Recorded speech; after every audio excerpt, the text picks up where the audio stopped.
저는 외아들로서 25년 동안 뇌졸중으로 고생하신 부모님을 봉양하고 있습니다.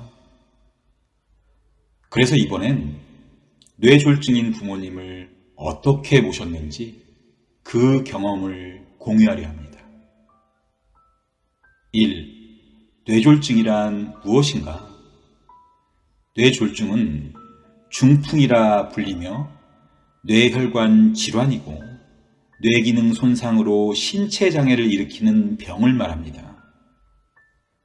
뇌졸중의 종류는 무엇인가?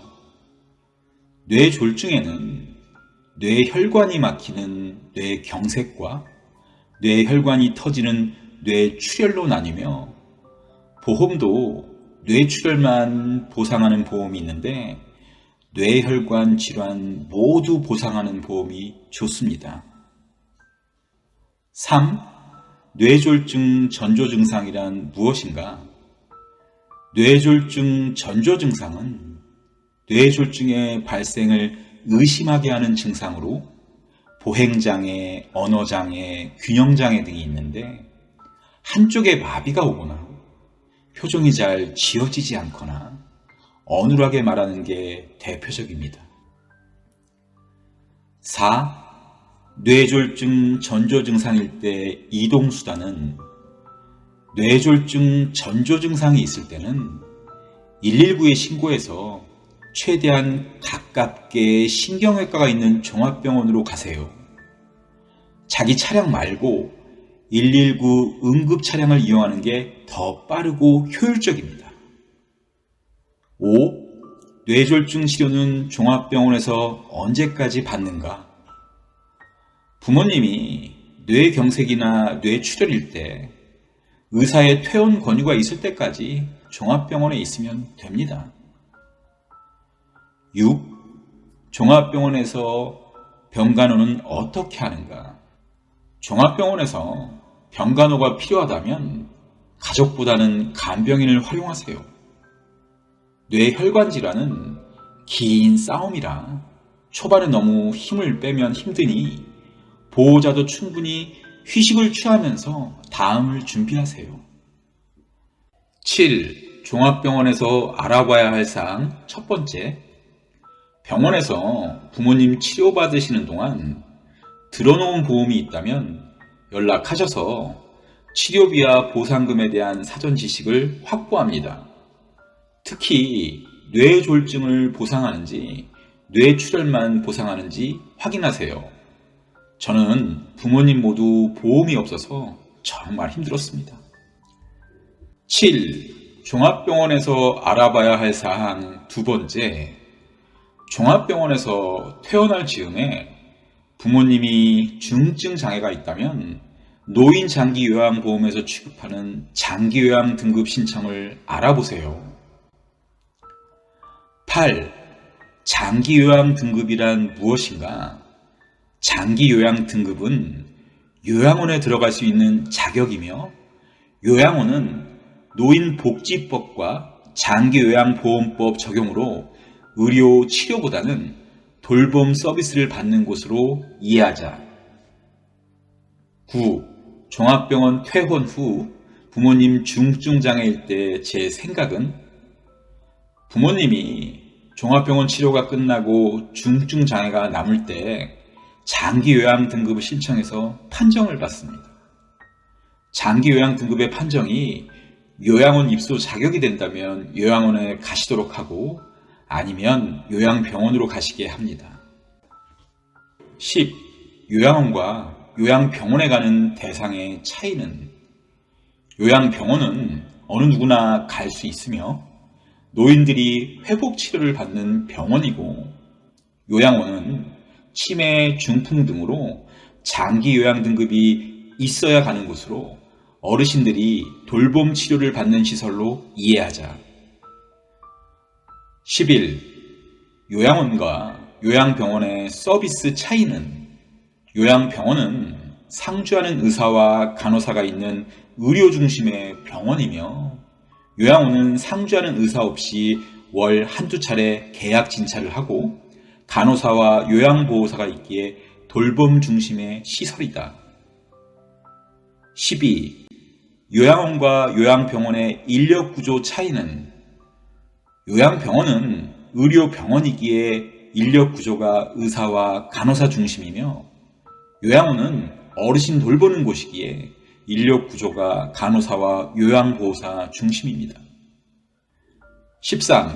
요양원과 요양병원의 간병인력 차이는 간병인력의 차이는 요양병원은 자격증이 없는 간병인이 환자를 보호하며 요양원은 자격증이 있는 요양보호사가 환자를 보호합니다.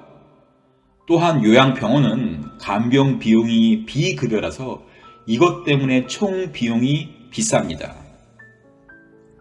14.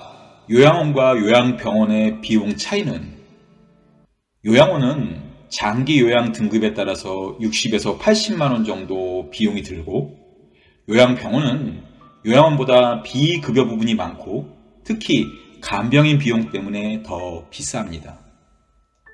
15. 기초수급자가 요양원에 입소하면 만일 부모님이 장기 요양 등급이 있고 기초수급자라면 요양원 입소 시 돈이 안 듭니다. 당연히 기초수급자라면 요양병원도 저렴할 텐데 이 부분은 경험이 없어 모르겠습니다. 16. 부모님 기초수급자 되기가 어렵나? 기초수급자는 요양원에 가면 돈이 하나도 안 듭니다. 최근 정부에서 부양의무자를 폐지하는 방향이라 부모가 못 살고 자식이 평범한 경제 수준이라면 부모님 기초수급자가 되기 수월합니다. 17. 요양원과 요양병원 고르는 요령. 첫 번째, 경험상 요양원이나 요양병원을 선택할 때 복잡한 곳보다는 조금 한적한 곳이 서비스 측면에서 더 좋았습니다. 아무래도 접근성이 떨어지면 시설 유지를 위해서 그럴 수밖에 없는 것 같습니다. 17. 요양원과 요양병원 고르는 요령 두 번째, 요양원을 선택할 때 오너가 직접 상담도 하며 어르신 돌봄에 참여하는 곳이 관리가 잘 되었습니다. 오너가 시설장에만 맡기고 상주를 안 하면 관리 감독이 안 되었습니다. 17. 요양원과 요양병원 고르는 요령 세 번째, 요양원과 요양병원을 선택할 때 냄새, 청결, 식사 이 세 가지가 양질의 서비스를 구분하는 핵심인 것 같습니다. 기저귀등 냄새에 취약한 어르신들이 있는 곳에서 냄새가 안 나고 청결하며 식사가 괜찮다면 부모님의 복지를 신경 쓰는 곳입니다. 17. 요양원과 요양병원 고르는 요령 네 번째, 요양원과 요양병원을 선택할 때 신규로 오픈하는 곳보다는 2년 정도 지난 곳이 시설도 깨끗하고 나름 검증된 곳이라 사료됩니다. 혹시 신규로 오픈해서 가격 할인으로 어르신을 유치하는 곳은 나중에 다시 가격을 올리는 곳이 다반사입니다. 18. 개인적으로 제가 요양병원과 요양원을 선택했던 방법은 저는 부모님 모두 보험이 없고 중증 장애가 있어서 초기에 감당이 될 때는 요양병원에, 돈이 없을 때는 요양원에 모셨습니다. 개인적 경험인데 요양병원이 요양원보다 시설이 더 좋았고 부모님 만족도도 요양원보다는 요양병원을 더 선호했습니다. 19. 요양보호사 자격증 취득 후 가족 병간호를 한다면 첫 번째, 만일 가족이 장기 요양보험 등급이 있고 내가 요양보호사 자격증이 있으면 집에서 병간호하면서 약간의 급여도 받을 수 있습니다. 이러한 제도에 관심이 있다면 가족 요양보호사로 검색해 보세요. 19. 요양보호사 자격증 취득 후 가족 병간호를 한다면 두 번째, 가족 요양보호사는 배우자가 자녀보다 급여로 인정받는 시간이 더 많습니다. 즉, 가족 요양보호사로 일하는 배우자가 자녀보다 더 많이 급여를 받을 수 있다는 말입니다. 참고로 가족요양보호사가 많은 시간을 일하는 직장과 병행할 수 없으니 잘 알아보고 하세요.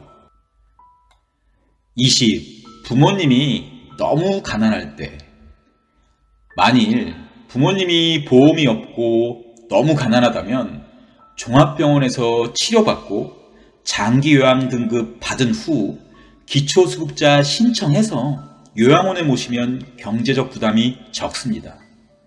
요즘 부양의무 제도가 없어지는 추세라 부모님만 가난하다면 기초수급자 신청으로 경제적 위기를 모면할 수 있습니다. 결론 첫 번째, 요양원과 요양병원의 차이. 아래 표로 정리했으니까 한번 읽어보세요. 결론 두 번째, 부모님 뇌졸중일 때 대처 순서. 하나, 119 불러서 종합병원에 3시간 안에 도착해서 혈전용해제로 막힌 혈관을 뚫습니다. 둘, 종합병원에서 의사가 퇴원 권유할 때까지 충분히 치료받고 보험을 알아봅니다. 셋, 종합병원 퇴원 즈음에서 부모님이 중증장애 남으면 장기요양 등급을 알아봅니다. 넷, 부모님 중증장애일 때 장기요양 등급 받으면 요양원에 모시고 아니면 요양병원에 갑니다. 다섯, 부모님이 가난하다면 반드시 기초수급자 신청으로 경제적 위기를 벗어납니다.